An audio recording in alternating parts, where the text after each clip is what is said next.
مستند اسلامک قرآنی وظائف کے لیے روحانی ٹی وی مولانا انیس کو سبسکرائب کریں۔ روحانی ٹی وی مولانا انیس۔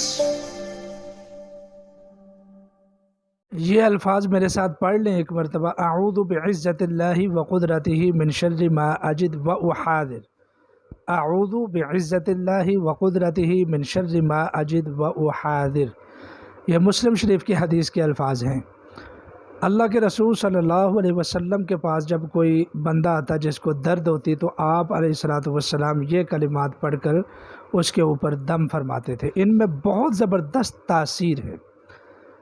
3 مرتبہ آپ بسم اللہ الرحمن الرحیم پڑھیں اور 7 مرتبہ یہ کلمات پڑھیں۔ 1 مرتبہ دم کر دیں، پھر اسی طریقے سے دہرائیں، پھر تیسری مرتبہ دم کر دیں۔ انشاءاللہ العزیز درد جیسے بھی مشکل ترین ہو، بڑا سخت ترین ہو، خدا نخواستہ کینسر کا یا کسی ٹیومر کا درد کیوں نہ ہو، انشاءاللہ فوری طور پر درد غائب ہوتا ہے۔ اور میرے نبی کے بتائے ہوئے ان کلمات میں آپ تاثیر اپنی آنکھوں سے دیکھیں گے، حیران کن اثر ہے۔ جزاکم اللہ۔